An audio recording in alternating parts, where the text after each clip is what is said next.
नमस्कार दोस्तों, स्वागत है आप सभी का फिर से हमारे चैनल भक्ति की दुनिया में। भगवान भोलेनाथ और माँ भगवती आप सभी पर अपनी कृपा दृष्टि बनाए रखे। दोस्तों, जब आप किसी भी शक्ति की पूजा आराधना साधना करते हैं, चाहे वो शक्ति भगवान शिव की हो या माँ दुर्गा की या माँ काली की, तो जब आपकी ध्यान पूजा साधना सफल होती है, उस समय आपको उन देवी देवता की शक्तियाँ जब प्राप्त होती है तो आपके शरीर पर आपके कुछ प्रभाव ज़रूर पड़ते हैं या आपको अनेक प्रकार की अनुभव भी होते हैं। आपके शरीर के कुछ अंगों में दर्द या खिंचाव भी आपको महसूस होता है, ठीक है, लेकिन आपको पता नहीं होता है कि ऐसा क्यों हो रहा है। डॉक्टर को भी दिखा लिया, दवाइयाँ भी ले ली, फिर भी लगातार जो ये दर्द है वो आपके शरीर में बना ही हुआ रहता है। तो आपको शक्तियाँ प्राप्त हो रही है माँ काली की, माँ दुर्गा की, या जो भी आपके इष्ट है, जो भी आप जिनकी पूजा साधना आप करते हैं, उनकी शक्ति आपको प्राप्त हो सकती है।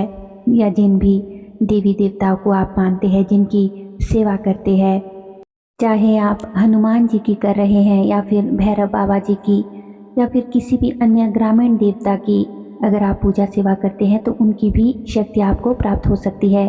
इसी कारण से ये दर्द आपकी बॉडी में कंटिन्यू बना हुआ है। लेकिन जो साधक या भक्त अभी अभी नए नए हैं भक्ताई के साधना के मार्ग पर, जिन्होंने अभी अभी साधना शुरू कर रखी है, तो उन लोगों की बॉडी में जब ये पेन होता है तो वे समझ नहीं पाते कि ऐसा उनके साथ क्यों हो रहा है।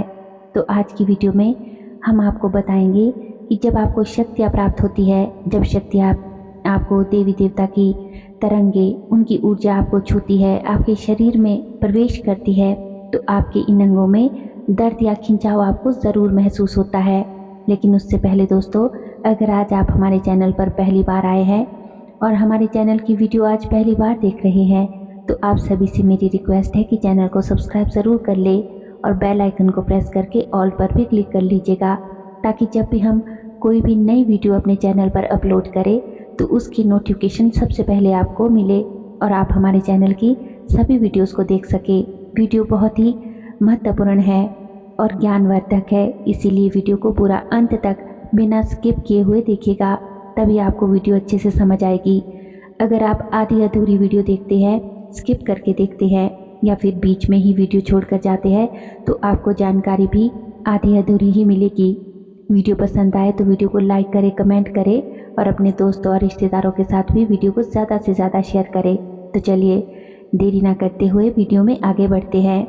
दोस्तों, देखिए होता क्या है कि आज मैं आपको जो 7 अंगों के बारे में बताऊंगी, तो ये दर्द आपको सिर्फ शुरुआती समय में ही होता है और शुरुआती समय में ही भक्तों को समझना पड़ता है कि ये पॉजिटिविटी के साइन है, ये नेगेटिविटी के साइन नहीं है।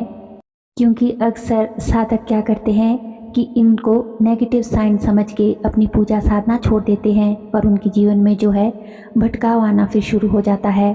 क्योंकि जैसे कोई भी बच्चा है और अभी वह छोटा है, लेकिन जब वो किशोरावस्था की तरफ बढ़ता है, जो उसकी उम्र होती है 15, 16, 17 साल की उम्र होती है, तो उसके भटकाव की होती है। अगर इस एज में वो बच्चा संभल जाता है, उसका आगे का जो फ्यूचर होता है वो तब ब्राइट होता है जब उसको किसी का मार्गदर्शन मिल जाता है। तो इसी तरह से साधना मार्ग में भी, पूजा के भक्ति मार्ग में भी स्टार्टिंग से ही सारी चीज़ें आपको उसके संकेत मिलते हैं, लेकिन आप उन संकेतों को समझ नहीं पाते।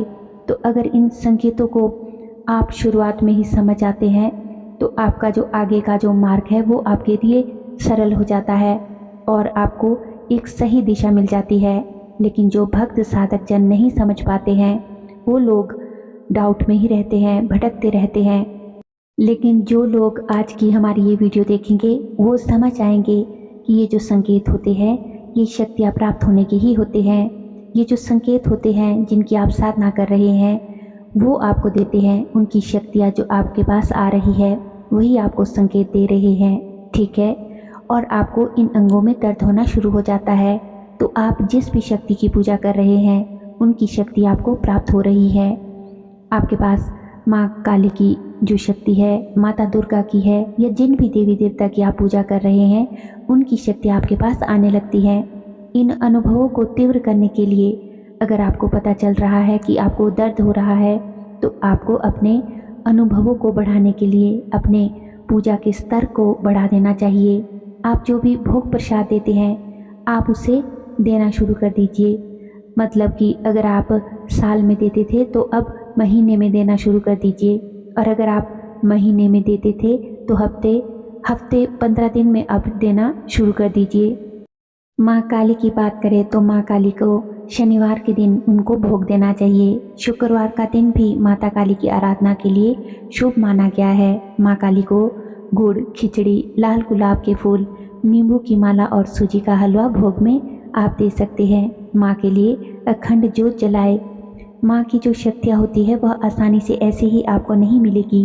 आपको नहीं पता चलता है कि आपके पास शक्ति है या नहीं, क्योंकि शुरुआती समय में आपको नहीं समझ में आता, आप ये नहीं समझ पाते हैं, ठीक है। लेकिन जब आप अनुभवी हो जाते हैं, उस रास्ते पर चलने लग जाते हैं, तो आप समझने लगते हैं कि शक्तियों के संकेत आपको पता चलने लगते हैं। जैसे कि अचानक से ही आपके मन में भाव आया और वह घटित होने लग गया। तो जो सबसे पहला अंग होता है दोस्तों, जिसमें आपको दर्द या खिंचाव महसूस होता है, वो होती है आपकी आंखें। आपकी जो आंखें होती है उससे बहुत से आंसू जो है निकलने शुरू हो जाते हैं। आपकी आंखें भारी हो जाती है। जब जब आपको उबासी आती है तो उबासी के साथ आपकी आंखों से लगातार पानी बहने लगता है, जिससे आपकी आंखों में थोड़ी जलन भी होती है, थोड़ी सी चुभन होती है, आपकी आंखें लाल हो जाती है। तो इसका अर्थ ये होता है कि आप जो सूक्ष्म जगत की ओर आगे बढ़ रहे हैं, आपको शक्तियाँ कुछ दिखाना चाहती है। जैसे कभी आप मूर्ति की तरफ देखते हैं तो आपको आभास होता है कि माँ के जो केश है वो लहरा रहे हैं, या माँ के जो हाथ है वो हिल रहे हैं, माँ का जो खप्पर है, जो अस्त्र शस्त्र है वो इधर उधर हो रहे हैं, भूत प्रेत भी आपको दिखाई देने लग जाते हैं, ठीक है। तो ये सारे अनुभव आपको अपनी आंखों से महसूस होने लगते हैं। आपकी आंखों से माँ जो है आपको मुस्कुराते हुए दिखाई देती है। इस प्रकार के जो अनुभव है ये सिर्फ आपको होते हैं। अब दोस्तों दूसरा जो अनुभव होता है वो होता है कि आपकी कमर, आपकी बैक जो है वो दर्द होनी शुरू हो जाती है। आपकी रीढ़ की हड्डी में दर्द या खिंचाव होने लगता है। अब ये क्यों होने लगता है? आप देखेंगे कि दोनों तरफ दर्द होने लगता है, क्योंकि आपकी जो शक्तियाँ है वो मूलाधार चक्र पर जागृत हो जाती है। इसी वजह से क्या होता है कि आपकी जो शक्तियाँ है वह ऊपर की तरफ उठती है, तो आपके शरीर की जो शक्ति होती है वह कम होती है, और जो शक्ति देवता की होती है वह तो बहुत ज़्यादा होती है। तो जब वह शक्ति ऊपर की तरफ उठती है तो आपको दर्द महसूस होता है अपने शरीर में। आपको ऐसा लगता है जैसे पीठ पर आपके कुछ रेंग रहा है, कुछ चींटियाँ सी चल रही है, ऊपर की तरफ चल रही है, और पीठ पर कोई ऐसी चीज़ है जो आपकी बॉडी में तीव्र गति से कुछ ऊपर की तरफ जा रही है। अब अगला जो अंग है वो है आपके कान। आपको अपने कानों में हल्का हल्का सा दर्द महसूस होता है, कभी कभी गुदगुदी सी महसूस होती है, जिससे आपकी जो कानों की जो क्षमता है, जो कानों की जो शक्ति है, वह आपको कान के माध्यम से आपको बताना चाहती है कि वह आपके साथ रहती है। आपके कान में जब बहुत ज़्यादा गुदगुदी शुरू होती है तो वह कान बहुत ज़्यादा आपके सेंसिटिव हो जाते हैं, यानी कि आपके कान उन चीज़ों को भी सुनने लग जाते हैं। छोटी से छोटी, बारीक से बारीक चीज़ें, उनकी आवाज़ जो है वो आपके कानों में सुनाई देने लगती है। और फिर जैसे कहीं दूर शंखनाद हो रहा है या फिर कहीं घंटियाँ बज रही है, कोई भी दूर की जो सूक्ष्म आवाज़ है वो आपको आपके कान स्पष्ट रूप से सुन लेंगे। अगर आप रात में जैसे गहरी नींद में सो रही है और हल्की सी भी कोई भी किसी प्रकार की अगर आहट होती है, हलचल होती है, तो आपके कान उसे भी स्पष्ट रूप से सुन पाएंगे, और तो आपकी जो नींद है वो टूट जाएगी। तो इस प्रकार से आपके कानों में ये जो हल्का हल्का दर्द होने लगता है, ये शक्तियाँ आपको करवाती है, क्योंकि आपको कानों की शक्तियाँ मिल रही होती है जो आप सूक्ष्म लोगों की ध्वनियाँ सुन पाए। दोस्तों अगला अंग है आपकी जीवा, यानी आपकी जीभ। आपकी जीवा पर बहुत ज़्यादा आपको खिंचाव रहता है। कई बार आप जब साधनाएं करते हैं तो आपकी जीवा में छाले हो जाते हैं। आप मंत्र उच्चारण करते रहते हैं तो ध्यान में कई बार आपको ऐसा लगता है कि आपके गले में बहुत ज़्यादा दर्द रहता है। आपकी जीवा पर जो है वो शक्ति उस समय बैठने लगती है, और जब शक्तियाँ बैठती है तो आप जो भी बोलते हैं वह सत्य हो जाता है, जिसे कहते हैं कि आपकी वाणी सिद्ध हो गई है। ठीक है, तो आपको अपनी जीभ पर भी खिंचाव या एक प्रकार की ऐंठन सी आपको महसूस होगी। तो इस प्रकार की चीज़ें भी आपको अनुभव ज़रूर होती है। अगला आपका जो अंग है वो है माथा। आपके माथे पर आपको खिंचाव होने लगता है।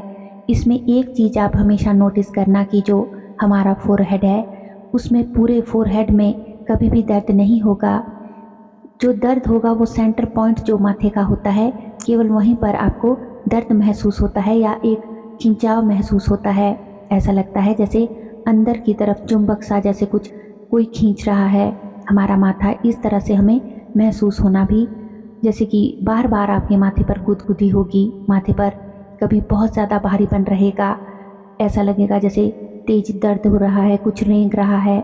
तो इसका अर्थ है कि आपकी कुंडलिनी शक्ति जागृत हो रही है और आपका जो ऑरा है वो बहुत ज़्यादा डेवलप हो रहा है। अगला जो अंग है वो है आपका पेट। आपको पेट में हल्का हल्का दर्द रह सकता है, गुड़गुड़ सी आपके पेट में होती है। ऐसा लगता है जैसे डाइजेशन जैसी कुछ समस्या हो सकती है, आपको जैसे कोई उल्टी आ रही है या डकार आ रही है। और अगला जो अंग है वो है आपके पैर। आपके पैरों में दर्द होने लगता है, झंझनाहट सी होती है, आपके पैरों में कंपन होता है। पैरों में झंझनाहट जब आपको होने लग जाए और आपको ऐसा लगे कि पैर जो है आपके भारी हो रहे हैं, सुन्न हो रहे हैं, पैरों की जो एरिया है उनमें आपको हमेशा दर्द बना रह सकता है। और जो ये दर्द है ये आपका खुद ही ठीक हो जाता है और खुद ही आपके ये दर्द जो है शुरू हो जाता है। और आपके जो तलवे हैं पैर के वो हमेशा गर्म रहेंगे। ठीक है, तो इसका अर्थ भी है कि आपके जो हाथ है, हाथों से जो शक्ति है वो आपके हाथों में विराजमान हो रही है और जो आपके पैरों के द्वारा वो शक्ति आपके अंदर एंटर कर रही है।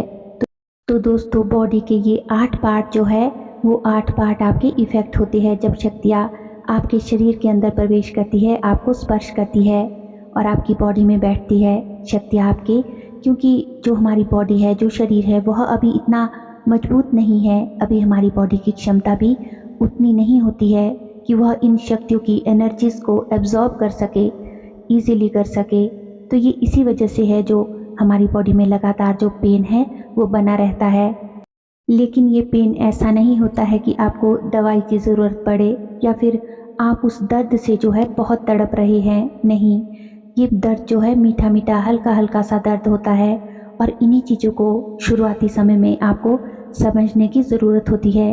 क्योंकि कई साधक लोग, जैसे कि मैं पहले भी बता चुकी हूँ, कि इन अनुभवों को नेगेटिविटी का साइन मान के अपनी पूजा साधना छोड़ देते हैं, मंत्र जाप करना छोड़ देते हैं और उनके जीवन में फिर वहीं से भटकाव आना शुरू हो जाता है। इसीलिए यहाँ पर मैं आपको बता दूँ कि आपको इन अनुभवों से डरना नहीं है, ना ही घबराना है, ना ही आपको चिंतित होना है। आपको अपनी पूजा साधना को कंटिन्यू करना है। धीरे धीरे जब आपकी पूजा साधना आगे बढ़ेगी, आपको सफलता मिलनी शुरू हो जाएगी, तो ये सारी जो चीज़ें हैं ख़त्म हो जाएगी, समाप्त हो जाएगी। उम्मीद करती हूँ दोस्तों कि आज की वीडियो की ये जानकारी आपको अवश्य ही पसंद आई होगी और वीडियो आपको अच्छी लगी हो तो वीडियो को लाइक करें, कमेंट करें और ज़्यादा से ज़्यादा अपने दोस्तों और रिश्तेदारों के साथ वीडियो शेयर भी करें। हमारे चैनल पर दोस्तों और भी अच्छी अच्छी वीडियोज़ है, उन्हें भी जाकर आप ज़रूर देखें। और अगर अभी तक भी आपने हमारे चैनल को सब्सक्राइब नहीं किया है तो आप सभी से मेरी रिक्वेस्ट है कि चैनल को सब्सक्राइब ज़रूर कर ले। तो चलिए मिलते हैं एक और नई वीडियो में नई जानकारी के साथ। तब तक के लिए आप सभी अपना ख्याल रखिए, खुश रहिए और हमारे चैनल की वीडियोस देखते रहिए। धन्यवाद। जय श्री कृष्णा।